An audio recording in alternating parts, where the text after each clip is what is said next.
j'ai toujours dit que une épreuve, des épreuves, sont des rahmas de Dieu. C'est des bénédictions. Ça veut dire que quand tu as une épreuve dans la vie, la première chose qu'on va faire, c'est on va commencer à paniquer. Ouais, j'ai une épreuve, et pourquoi? Pourtant, j'ai tout fait bien, j'ai essayé de faire ci, j'ai fait du bien, je patiente, je fais des doigts et compagnie, mais j'ai toujours des épreuves. On va toujours remettre la faute sur... Peu importe, on va remettre la faute. Ce qu'il faudrait sur quoi il faudrait se pencher, c'est de se dire, qu'est-ce que l'épreuve? Qu'est-ce que Rabbi vient me dire à travers cette épreuve? Pourquoi est-ce que j'ai cette épreuve? Des fois, il y a un silence de Dieu, il y a un silence, il n'y a pas de réponse.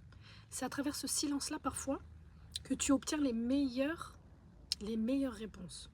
Et parfois aussi, il y a le manque de patience. C'est-à-dire que je ne suis pas patiente, je veux quelque chose.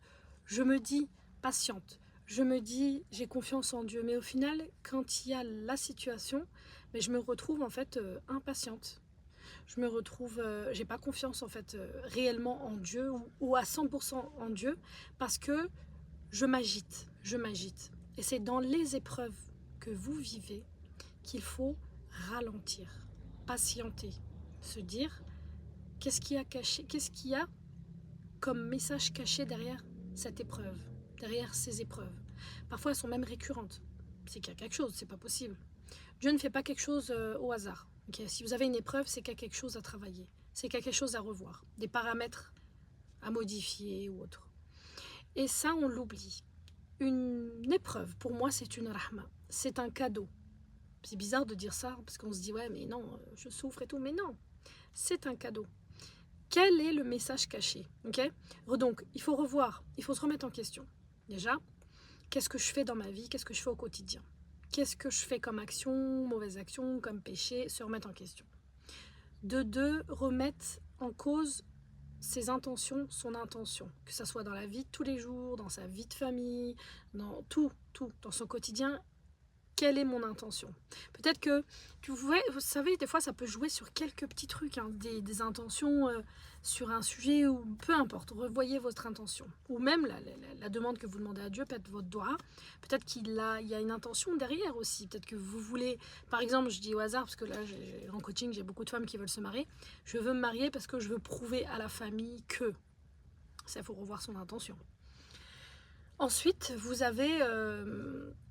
est-ce que vous faites quotidiennement du dhikr, vous faites tahajjud, est-ce que vous faites qiyam al-layl, est-ce que vous demandez à Dieu, est-ce que vous êtes proche de Dieu, la relation que vous avez avec Dieu aussi, c'est super important. Ça aussi on sous-estime, mais c'est super important, la relation que tu as avec Dieu. Okay, ensuite tu as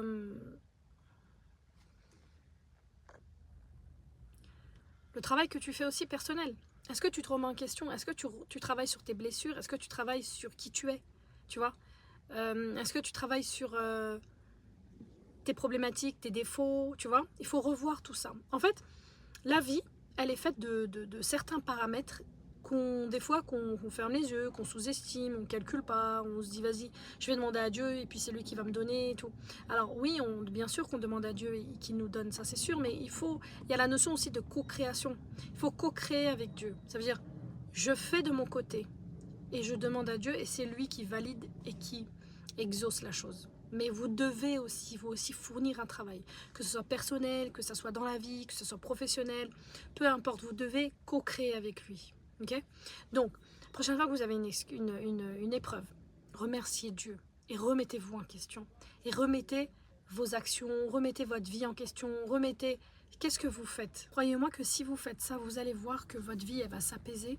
Vous allez plus vous rapprocher de Dieu, vous allez plus avoir confiance en lui et vous allez lâcher prise, ralentir et vous allez avoir des messages. Je vous jure que dans les moments comme ça, quand tu es dans le tawakkul, quand tu es dans le lâcher prise, quand tu es dans l'amour, quand tu es dans la prière, tu vois, il y a des, je sais pas, il y a un ressenti, il y a quelque chose que tu vis, il y a quelque chose que tu ressens de la part de Dieu, de ton âme. Vous voyez, il y a une osmose, il y a quelque chose qui se vit. Voilà. J'espère que cette première vidéo en direct comme ça vous aura plu sur ma page. En tout cas, moi je me présente très rapidement en fin de vidéo. Je m'appelle Donia, je suis coach de vie certifiée par l'État. J'accompagne des centaines de femmes. Okay, j'ai une page TikTok, j'ai une page Instagram, j'ai une page Facebook. Okay, j'ai une page du coup YouTube. N'hésitez pas à vous abonner à mes réseaux sociaux. Et en tout cas, j'espère que cette vidéo vous aura plu. Écrivez-moi en commentaire quel genre de vidéo vous souhaitez avoir, quel genre de sujet vous souhaitez aborder, vous souhaitez que j'aborde plutôt, quel genre de vidéo vous souhaitez que j'aborde. Écrivez-moi en commentaire, je vous lirai, je vous répondrai et je ferai une autre vidéo très prochainement. À très vite.